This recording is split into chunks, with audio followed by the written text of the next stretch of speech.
ہے کہ جب حضور مسجد نبوی سے باہر نکلتے ہیں تو آگے حضرت عمر و ابو بکر رضی اللہ تعالی عنہما کھڑے ہیں، چہرے کے اوپر عجیب اداسی ہے۔ کہا عمر ابو بکر اس وقت کیوں کھڑے ہو؟ عرض کی حضور بھوک نے گھر میں ٹکنے نہیں دیا، ہم نے چاہا حضور کا چہرہ دیکھ لیں تو کچھ پیاس بجھ جائے، کچھ بھوک مٹ جائے۔ حضور نے فرمایا میرا حال بھی یہی ہے، جس چیز نے تجھے گھروں سے نکالا ہے وہی چیز مجھے گھر سے نکال لائی ہے۔ چلتے ہوئے حضرت ابو ایوب انصاری کے گھر کے قریب سے گزرے،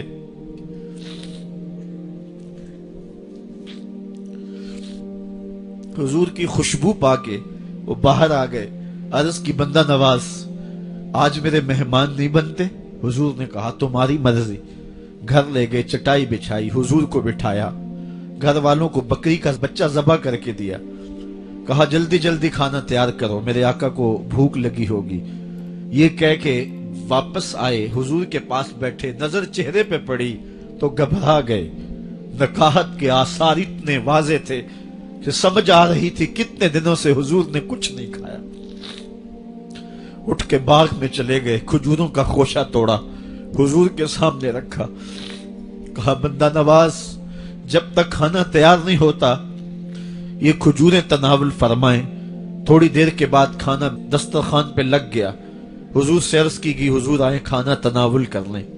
حضور نے دسترخوان پر تشریف فرما ہو کر کے حضور نے کپڑا اٹھایا تو حضور نے جب دیکھا کہ کھانا ہے تو حضور نے ایک روٹی لی اور چند بوٹیاں اٹھائیں اور ایک خادم کو بلا کر کے کہا جاؤ ہمارے گھر دے آؤ، میری بیٹی فاطمہ کتنے دنوں سے بھوکی۔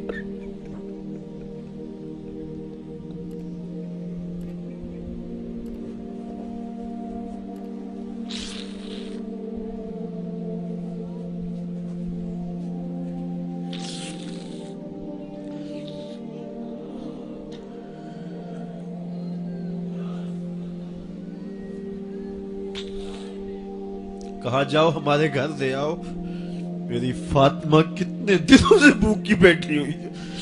مال کے کونین ہیں گو پاس کچھ رکھتے نہیں، دو جہاں کی نعمتیں ہیں ان کے خالی ہاتھ میں۔ آپ کو پتا ہوگا کہ جب میرے رسول کا انتقال ہوا ہے، حضور کا وصال ہوا ہے، تو حضور کی ایک زرہ ایک یہودی کے گھر میں گروی رکھی ہوئی تھی، حضور نے زرہ رکھ کر کے اس سے قرض لیا ہوا تھا۔ یہ اسلام کی غربت کی کہانی ہے، اور پھر اللہ نے اسلام کو امارت کے رنگ بھی دیے۔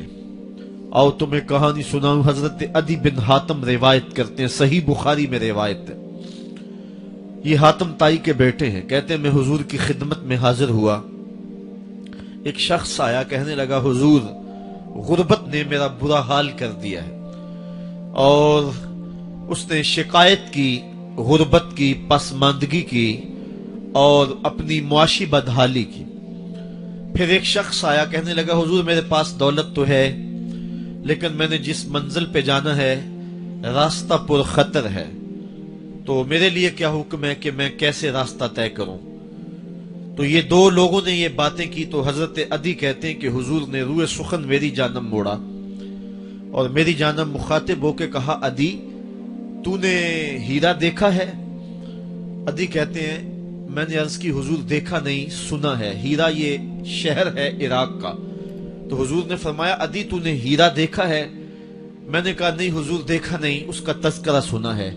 فرمایا عدی اگر اللہ تجھے زندگی کی مہلت دے تو ہیرا سے ایک خاتون چلے گی، تو اپنی آنکھوں سے دیکھے گا اور مکے تک پہنچے گی اور اللہ کے گھر کعبہ کا طواف کرے گی، اور اس کو ہیرا سے لے کر کے مکے تک اللہ کے علاوہ کسی کا ڈر نہیں ہوگا۔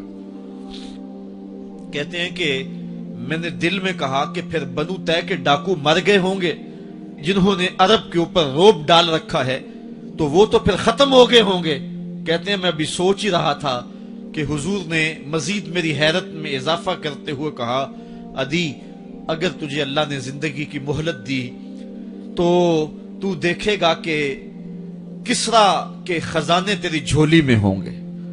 تو اس دور کی سپر طاقت تھی۔ میں نے کہا حضور کسرا بن ہرمز حضور نے فرمایا ہاں کسرا بن ہرمز. کہتے ہیں کہ حضور نے پھر فرمایا دی اگر تو زندگی پائی تو تو وہ دن بھی دیکھے گا کہ ایک شخص زکوٰۃ کی رقم لے کر کے، زکوٰۃ کی چاندی لے کر کے، زکوٰۃ کا سونا لے کر کے نکلے گا اور اس کو کوئی زکوٰۃ کا مستحق ہی نہیں ملے گا. حضرت عدی بن حاتم کہتے ہیں کہ پھر میں نے وہ منظر اپنی آنکھوں سے دیکھا کہ ہیرا سے ایک خاتون چلی اور مکے تک پہنچی اور امن ایسا تھا کہ اس کو اللہ کے علاوہ کسی کا ڈر نہیں تھا. پھر وہ لمحے بھی میں نے دیکھے کہ کسرا بن ہرمز کے خزانے مسجد نبوی کے باہر پڑے ہوئے ہیں. تو کہتے ہیں تیسری چیز میں دیکھ نہ سکا اور میں نے لوگوں کو کہا کہ یہ میں تو نہیں دیکھ سکا، میری شاید زندگی وفا نہ کرے، اور اگر تمہاری زندگی وفا کرے تو تم دیکھنا میرے آقا نے جو فرمایا تھا 2 باتیں تو پوری ہو گئی ہیں اور تیسری بات تم دیکھ لو گے. حضرت یحییٰ بن سعید فرماتے ہیں کہ حضرت عمر بن عبدالعزیز کا زمانہ تھا اور انہوں نے مجھے افریقہ کی جانب زکوٰۃ وصول کرنے کے لیے بھیجا. میں وہاں سے زکوٰۃ وصول کی اور پھر میں زکوٰۃ لینے والے مستحقین کو ڈھونڈنے لگا. تو کہتے ہیں مجھے کوئی مستحق نہ ملا. پھر میں غلام پکڑتا اور اس کے پیسے دے کے اس کو آزاد کرواتا چلا جاتا. حضرت عمر بن عبدالعزیز کا زمانہ ہے کہ گورنر ہے عراق کا. وہ حضرت عمر بن عبدالعزیز کو لکھتا ہے کہ اتنی رقم ہے، اس کا کیا کرنا ہے؟ تو عمر بن عبدالعزیز کہتے ہیں رقم لے کے یہاں نہ آنا، وہاں عراق کے لوگوں میں بانٹ دو، جو زکوٰۃ کے مستحق ہیں ان کو تقسیم کر دو. تو گورنر لکھتا ہے جو مستحق ہے ان کو دے دی، اب کوئی مستحق نہیں رہا تو میں کیا کروں؟ تو حضرت عمر بن عبدالعزیز کہتے ہیں جو مقروض ہیں ان کا قرض اتار دو. تو کہتے ہیں کہ ہاں قرض بھی میں نے اتار دیا ہے، رقم پھر بھی بچ رہی ہے، کیا کروں؟ تو حضرت عمر بن عبدالعزیز نے پھر لکھا جو شخص شادی کرنا چاہتے ہیں ان کا حق مہر ادا کر دو. میں نے کہا کہ وہ بھی کر دیا ہے، رقم پھر بھی بچ گئی ہے، اب کیا کروں؟